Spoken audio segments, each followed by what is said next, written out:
Now, when Pharaoh had let the people go, God did not lead them by the way of the land of the Philistines, even though it was near, for God said, the people might change their minds when they see war and return to Egypt. 바로가 백성을 보낸 후에 블레셋 사람의 땅의 길은 가까울지라도 하나님이 그들을 그 길로 인도하지 아니하셨으니 이는 하나님이 말씀하시기를 이 백성이 전쟁을 하게 되면 마음을 돌이켜 애굽으로 돌아갈까 하셨습니다. 아멘. 하나님의 규례, 하나님의 명령으로 내 손에 기호를 삼으라, 내 미간에 표를 삼으라 이렇게 말씀을 하셨습니다. 출애굽기 13장 9절 말씀, 이것으로 내 손에 기호와 내 미간에 표를 삼고 여호와의 율법이 내 입에 있게 하라. 이는 여호와께서 강하신 손으로 너를 애굽에서 인도하여 내셨음이니 이렇게 말씀하셨습니다. 16절 말씀에 보니까 이것이 내 손에 기호와 내 미간에 표가 되리라. 이는 여호와께서 그 손의 권능으로 우리를 애굽에서 인도하여 내셨음이니라 이렇게 말씀하셨어요. 내 손에 기호가 되게 하고 내 미간에 표를 삼으라. 절로 무릎을 치게 되는 말씀입니다. 이 명령에는 두 가지 심오한 의미가 있습니다. 첫째로 손에 기호를 삼으라 그러셨잖아요. 여러분 사람의 신체에서 여러분 너무 잘 알죠. 손이란 아주 특별한 곳입니다. 사람이 자기 스스로 가장 많이 볼 수 있는 부분이 손이잖아요. 사람이 가장 많이 사용하는 부분이 손이잖아요. 가장 쉽게 눈에 띄는 부분이 손이잖아요. 언제나 수시로 확인할 수 있는 부분이 손이잖아요. 그 손에 기호를 삼으라 그러셨어요. 하나님의 규례와 명령을 한순간도 잊어버리지 말라는 거죠. 하루 종일 확인하며 살라는 거죠. 무슨 일을 하든지 어떤 행동을 하든지 하나님의 규례와 명령에 따라서 하라는 거예요.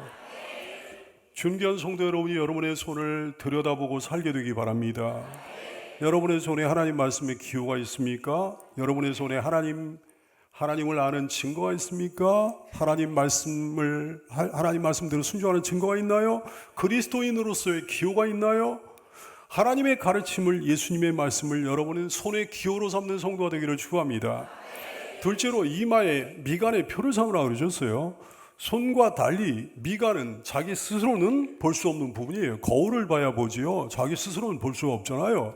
근데 다른 사람의 눈에는 제일 잘 띄는 부분입니다. 다른 사람을 볼 때 제일 먼저 미간이 눈에 띄잖아요.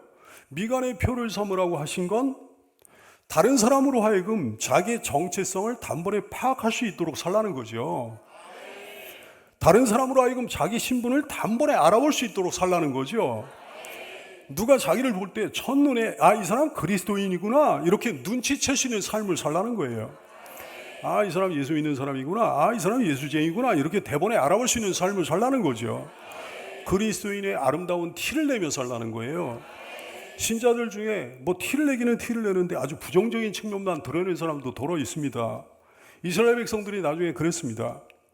이스라엘 백성들은요, 오늘 이 시점부터 손에 기호를 삼고 미간에 표를 삼으라는 하나님의 명령을 문자적으로 지키기 위해 애썼습니다. 천이나 가죽에다가 오늘 본문의 성구를 이렇게 써가지고 손에 메거나 이마에 두르고 살았던 거예요. 아니면 하나님 말씀을 적은 양피지를 넣은 조그만 상자에다가 끈을 매달아가지고 손에 메거나 이마에 두르고 다녔습니다. 하지만 삶이 뒤따라주지 못했던 거지. 예수쟁이라는 거 드러내는 것까지는 좋은데 다른 사람이 그 예수쟁이 보면서 그러는 거예요. 저 사람처럼 예수 믿을 바에 난 차라리 안 믿고 말겠다 그러는 거예요. 난 저 사람 때문에 교회 절대로 안 가. 저 사람은 교회 다니면 난 안 다녀. 저런 사람 교회에서 또 만날까 봐 두렵네 그러는 거예요. 언행이 형편없습니다. 사랑도 없습니다. 예의범절도 없습니다. 그 정도면 그래도 다행일 것 같은데 정말 자기 이성만 차리는 거예요. 남들한테 피해를 막 끼치고 말이죠. 사기를 치고 그러는 거예요.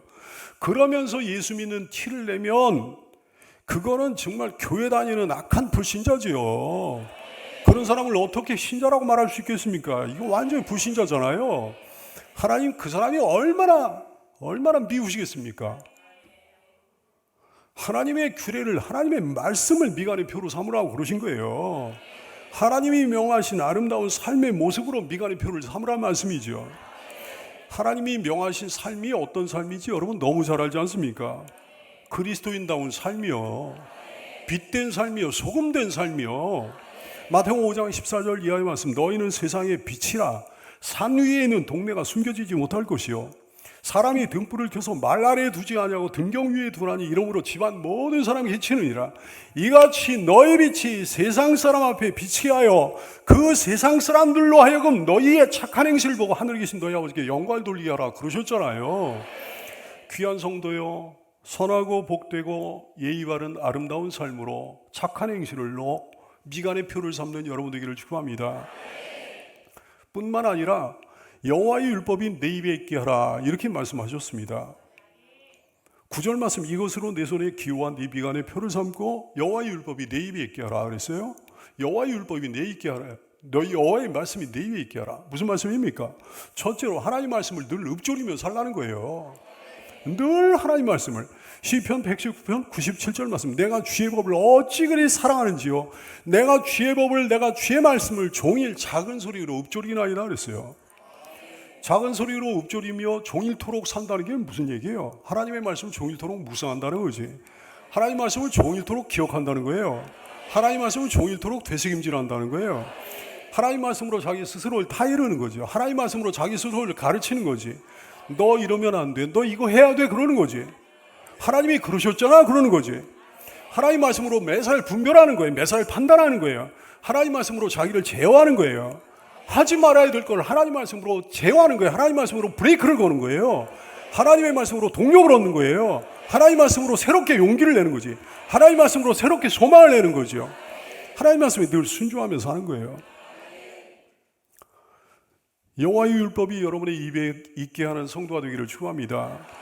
여호와의 율법을 입에 있게 한다는 건 둘째로 예수 그리스도의 복음을 시도 때도 없이 전하는 걸 의미하는 거예요.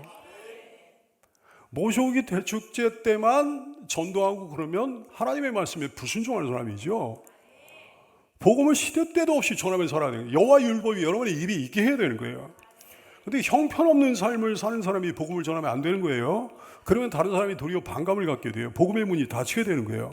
하지만 하나님의 규례를, 하나님의 명령을 손에 기호와 머리에 표로 삼은 사람이 복음을 전하면 파워가 있는 거죠. 파워 있는 복음을 입에 달고 사는 여러분 되기를 축복합니다. 하나님의 약속은 항시 딱 부러지는 약속이에요. 하나님의 약속에는 항시 확실한 결말이 있습니다. 사람의 약속과는 애당초에 수준이 다른 약속이에요. 사람의 약속은 어떻습니까? 될 수도 있고 안 될 수도 있는 거예요.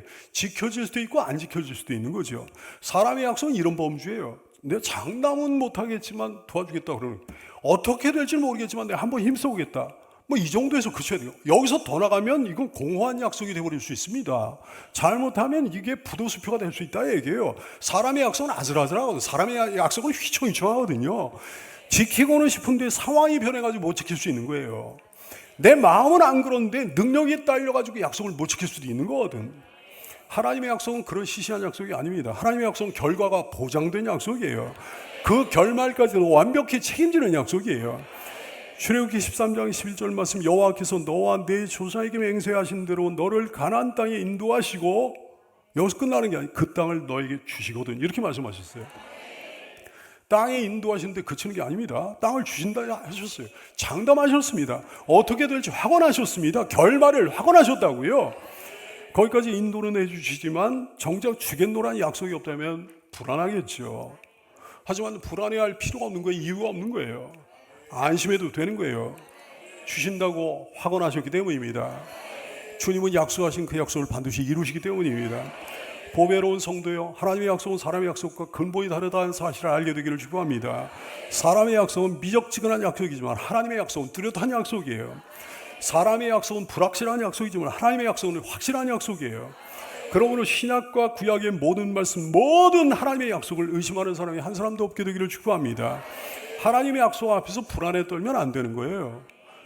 그간 사람들한테 하도 많이 속았기 때문에 하나님마저 의심하면 안 되는 거지.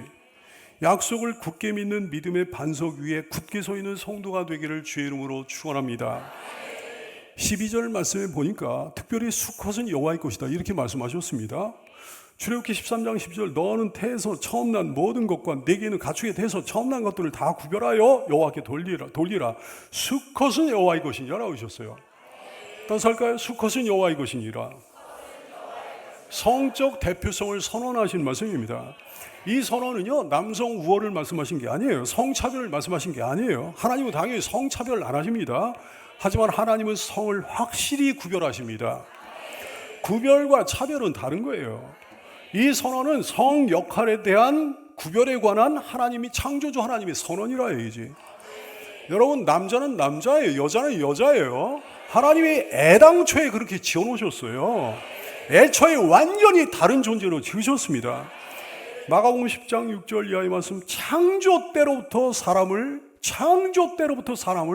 어떻게 하다 보니까 자웅이 분리돼 가지고 남자가 되고 여자가 된 게 아니고, 창조 때로부터 사람을 남자와 여자로 지으셨으니 이러므로 사람은 남자를 얘기해서 남자가 그 부모를 떠나서 그 둘이 한 몸이 될지니라. 이러하지 이제 둘이 아니고 한 몸이, 이러므로 하나님이 짝지으신 그 가정을 사람이 나누지 못할지니라 하셨어요. 남자가 여자같이 되면 반역이에요. 여자가 남자같이 되면 반역이에요. 남자는 남자예요. 여자는 여자예요. 성을 바꾸는 건 하나님을 향한 반역입니다. 성을 혼란스럽게 하는 건 하나님을 향한 반역입니다. 남자가 남자와 연애를 하고 여자가 여자와 연애를 하거나 남자가 남자와 결혼하고 여자가 여자와 결혼하는 건 반역 중에 반역이죠. 남자는 남자다워야 되는 거예요. 여자는 여자다워야 되는 거예요. 수컷은 여호와의 것이니라. 남성과 여성 가운데 남성에게 대표성을 부여하신 하나님이십니다. 그래서 가정에서는 남편다운 남편, 아버지다운 아버지가 중심을 잡아 가장 노릇을 잘하는 가정이 든든한 거예요. 그런 가정이 행복한 거예요. 나라도 마찬가지, 회사도 마찬가지, 교회도 마찬가지예요. 남자들이 형편없으면 하나님께서 여자들을 세우신 거예요. 남성이 주님을 앞장서서 믿는 가정일수록 더 행복합니다. 여자가 혼자 믿으면 행복하긴 행복해도 덜 행복한 거지.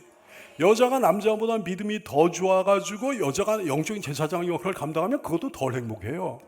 남자가 앞장서서 주님을 섬기고 앞장서서 교회 공동체를 섬기고 뜨겁게 주님을 제대로 섬겨야 그 가정이 제대로 서고 행복이 보장되는 거라고요. 그러므로 여기 혼자 믿는 여성들은요, 정말 여러분의 소원이 물론 그러하겠으나 기도하는 가운데 남편을 교회로 꼭 데려와야 됩니다. 수단 방법 가리지 말고 데려와야 되는 거예요.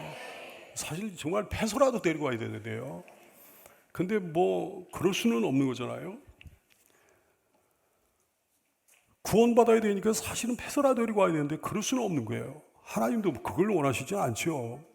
잘해주면서 존중해주고 순종해주면서 챙겨주고 섬겨주면서 아내로서의 본분을 다 하면서 어떻게든 모셔와야 되는 거죠.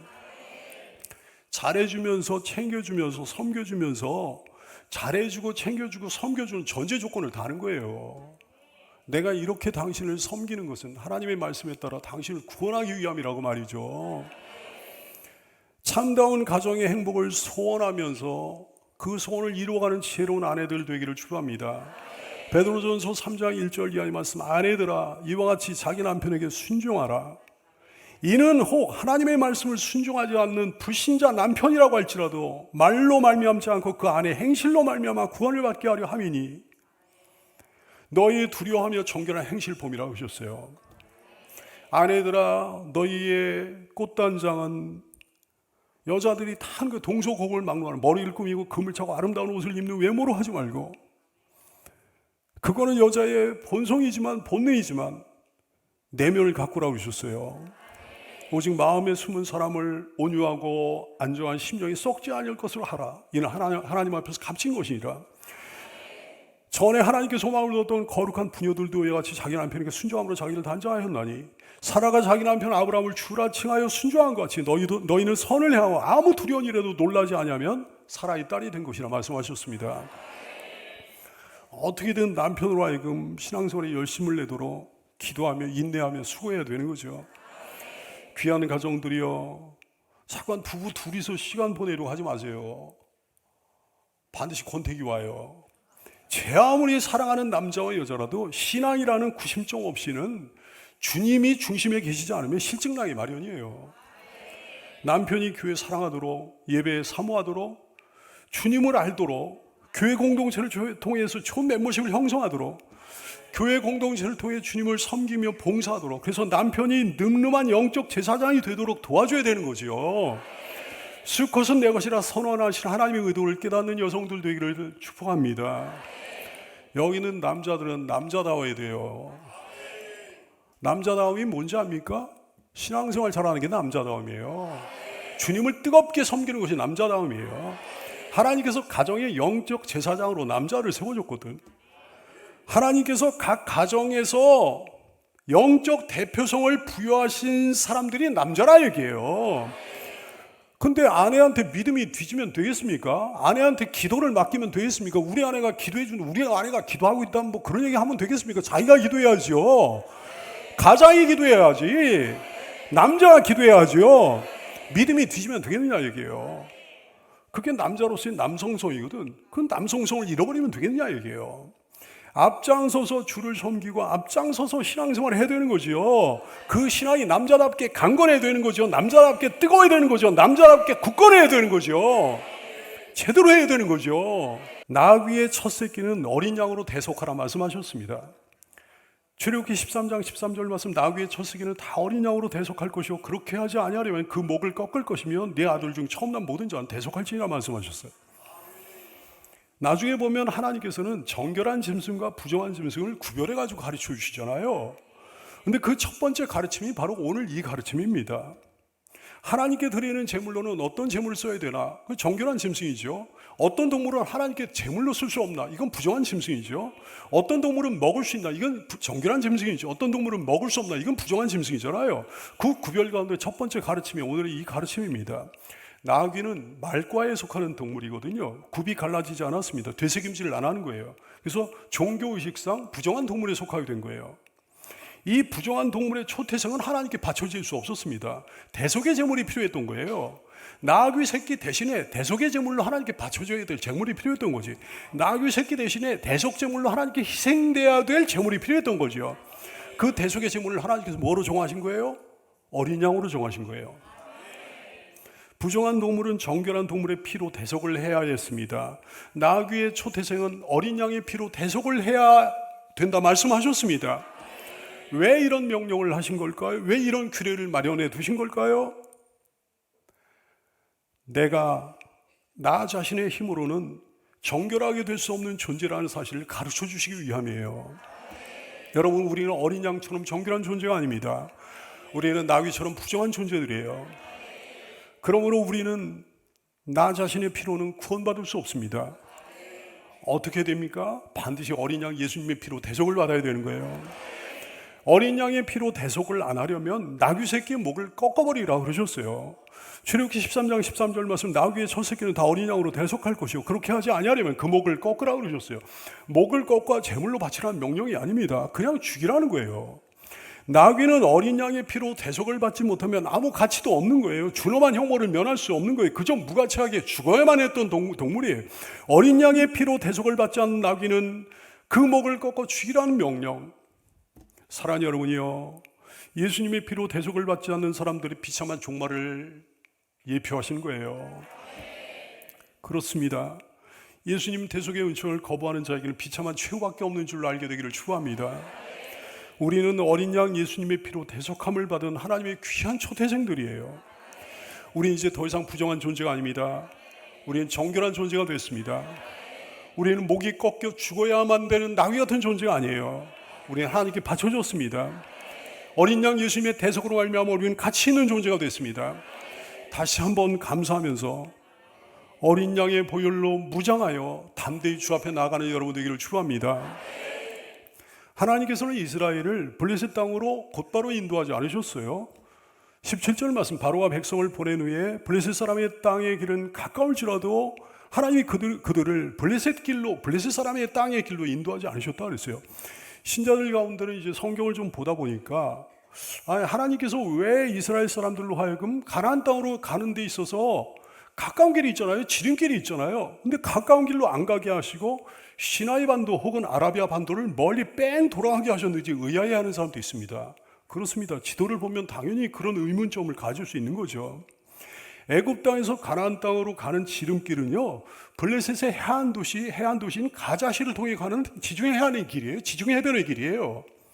가자는 여러분도 너무 잘 알잖아요. 지금도 시끄럽잖아요. 전쟁 중인 팔레스타인 자치지구인 바로 그 가자입니다.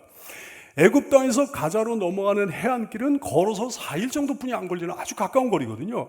나는 한 30여 년 전에 이 길을 버스로 가봤습니다. 이집트에서 이스라엘로 그 길을 통해 넘어간 거예요. 요즘은 가뜩이나 길이 잘 뚫려가지고요, 버스로는 몇 시간이면 갑니다. 출애굽 당시에도 그쪽으로 통하는 길이 당연히 있었습니다. 애굽의 18왕조가 북방 정책의 일환으로 빈번히 이용했던 길 가운데, 중요한 길 가운데 하나였거든요. 근데 이 길에는 어려움이 한 가지가 있었습니다. 당시의 철기 문화를 배경으로 강력한 세력을 구축하고 있던 호전적인 백성이 여기에 자리 잡고 있는 거거든. 블레셋 족속이요. 블레셋 족속이 거기에 진을 치고 있는 거예요. 수적으로는 물론 이스라엘도 결코 뒤지지 않습니다. 근데 이스라엘 남자들은요, 당시 용사들이 전혀 아니었습니다. 군인들이 아니었어요. 전쟁이라고는 치러오지 못한 사람들이에요. 그저 밥 먹고 일만 하던 노예 출신들입니다. 체계적인 조직도 전혀 갖추지 못한 상태였지요. 따라서 그들은 전쟁을 치를 준비가 전혀 돼 있지 않았던 상태였던 거예요. 게다가 어린이도 많았죠. 노약자도 많았죠. 여자들까지 혼합되어 있는 판국이니까 이게 이스라엘 백성들이 얼마나 오합지졸이에요. 하나님은 그들의 상태를 정확히 아시는 거예요. 지금 그들이 가장 필요한 게 뭔지 정확히 아시는 거예요. 가까운 길 놔두고 먼 길을 뺑 돌아가게 하신 이유를 뭐라고 설명하십니까? 출애굽기 13장 17절, 바로가 백성을 보낸 후에 블레셋 사람의 땅의 길은 가까울지라도 하나님이 그들을 그 길로 인도하지 않으셨으니 이는 하나님이 말씀하시기를 이 백성이 혹여 전쟁을 하게 되면, 블레셋과 전쟁을 하게 되면 마음을 돌이켜 애굽 땅으로 돌아갈까 하셨습니다 그랬어요.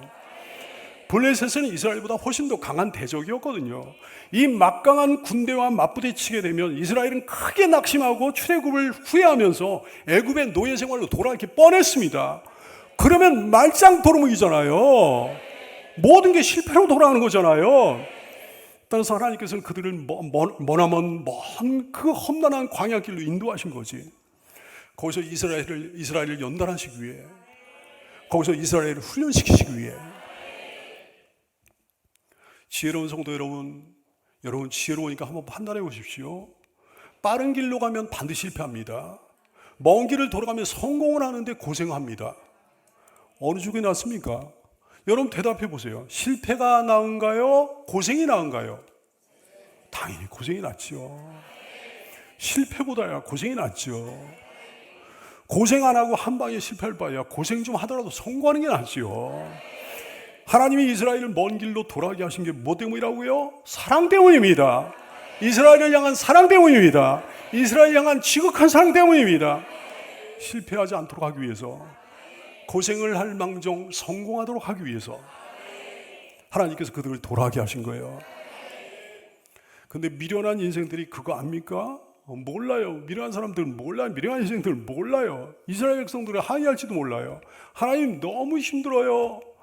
아니 이 가까운 길을 놔두고 왜 멀고도 먼 험난한 광야길을 돌아가게 하십니까? 우리요 하나님 충분히 블레셋 상대할 수 있습니다. 블레셋 사람들, 블레셋 군대 상대할 수 있습니다. 블레셋 군대 감당할 수 있습니다. 왜 먼 길로 우리를 돌아가게 하십니까? 이렇게 항의할 수 있었을 천만의 말씀. 상대할 수 없어요. 감당할 수 없었던 거예요. 돌아가는 게 훨씬 더 낫기 때문에 돌아가게 하신 거죠. 여러분 지혜가 있기 바랍니다. 실패가 고생보다 더 낫다고 여기는 미련하고 어리석은 사람이 여기 한 사람도 없게 되기를 축원합니다. 여러분의 아버지를 신뢰하기 바랍니다. 여러분의 아버지의 여러분을 향한 사랑을 신뢰하기 바랍니다. 하나님이 사랑하시지 않는 사람이라면 빠른 길을 허락해 주실 수도 있어요. 하나님이 사랑하시지 않는 사람이라면, 하나님이 버린 사람이라면 지름길로 가게 해가지고 영영 실패하게 하실 수도 있겠습니다. 하지만 하나님 우리를 너무도 사랑하시기에 종종 돌아가게 하시고 기다리게 하시고 고생도 시키십니다. 그것이 그 사람에게 가장 좋은 길이기 때문입니다. 사랑하는 여러분, 여러분이 우리 하나님의 사랑을 굳게 믿는 성도가 되기를 바랍니다. 가장 좋은 길로 인도해 가실 줄로 믿기 바랍니다.